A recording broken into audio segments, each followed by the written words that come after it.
মাত্র 1 কাপ সুজি আর 1 প্যাকেট গুঁড়া দুধ দিয়ে খুব সহজভাবে একটি রেসিপি তৈরি করে দেয়। রেসিপিটা বানানো যতটা সহজ, খেতেও কিন্তু দুর্দান্ত মজার হয়। তো চলুন রেসিপিটি দেখে নেওয়া যাক। প্রথমে চুলাতে একটা প্যান বসিয়ে দিয়েছি, এর ভিতরে দিয়ে দেবো সামান্য একটু তেল। এখানে ঘি বা বাটার যে কোনো কিছু দিয়ে দিতে পারেন। আর দিয়ে দেবো এরকম বাটির হাফ বাটি সুজি।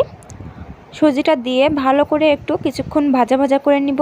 কিছুক্ষণ ভাজা ভাজা করা হয়ে গেলে তারপরে দিয়ে দেব 1 প্যাকেট গুঁড়া দুধ।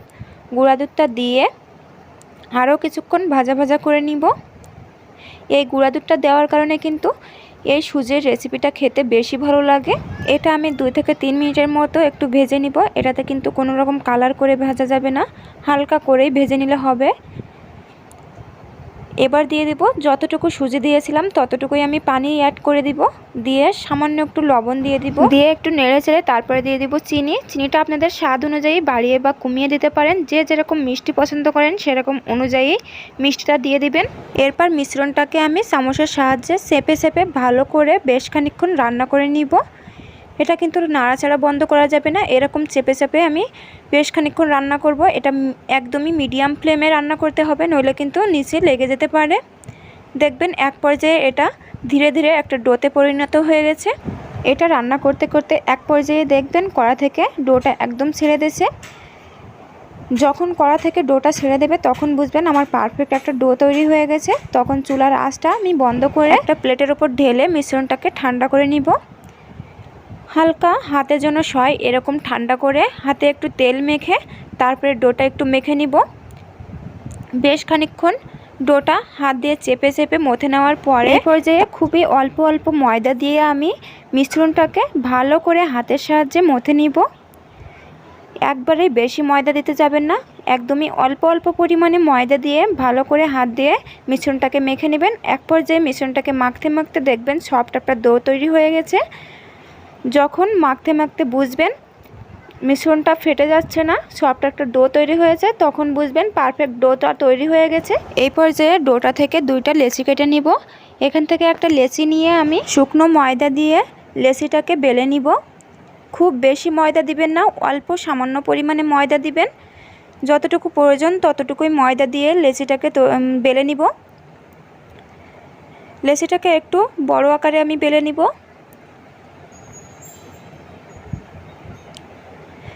এই লেচিটা কিন্তু খুব বেশি মোটা বা পাতলা করে বেলা যাবে না, মিডিয়াম পর্যায়ে একটা রুটি তৈরি করে নিতে হবে। দেখুন আমি দেখিয়ে দিচ্ছি কীরকম রুটি তৈরি করতে হবে। এরকম পুরুত্ব করে রুটিটা তৈরি করে নেবেন। এই পর্যায়ে আমি নিয়ে নিচ্ছি বোতলের ঢাকনা। এরকম ছোট সাইজের বোতলের ঢাকনা নেবেন, তাহলে ভালো হবে, বেশি বড় নিতে যাবেন না। এগুলো তাহলে দেখতেও ভালো লাগবে আর খেতেও ভালো লাগবে। এটা দিয়ে চেপে চেপে আমি পিঠাগুলো তৈরি করে নিব। এইভাবে আমি সব পিঠাগুলো তৈরি করে নিচ্ছি। পিঠাগুলো তৈরি করা হয়ে গেলে বাকি যে অংশগুলো থাকে এটা উপর দিয়ে উঠালেই সব পিঠাগুলোই নিচে পড়ে যাবে। খুব সহজেই এই পিঠাগুলো তৈরি করা যায়। বানানো যতটা সহজ, খেতেও কিন্তু ততটাই মজার হয়। যে অংশটুকু ছিল সেটাই আবার বেলে নিয়ে একইভাবে সবগুলো পিঠাই আমি আবারও তৈরি করে নিব।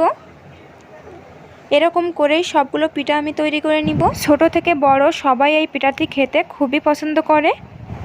এই রেসিপিটা কিন্তু খুবই সহজভাবে ঝটপট অল্প কিছু উপকরণ দিয়ে তৈরি করে নেওয়া যায়। ঘরে থাকা অল্প কিছু উপকরণ দিয়েই এই রেসিপিটা ঝটপট তৈরি করে নিতে পারবেন। তো আমার সবগুলো পিঠা দেখুন বানানো হয়ে গেছে। এবার চুলাইতে একটা কড়াই বসিয়ে দিয়ে ওর ভিতরে বেশ খানিকটা তেল দিয়ে দিব। তেলটা একটু গরম হলে পিঠাগুলো দিয়ে দিব। এই পিঠাগুলো কিন্তু একদমই হাই ফ্লেমে ভাজতে হবে, নইলে কিন্তু ফুলবে না। লো ফ্লেমে কিন্তু ভাজা যাবে না, হাই ফ্লেমেই ভাজতে হবে।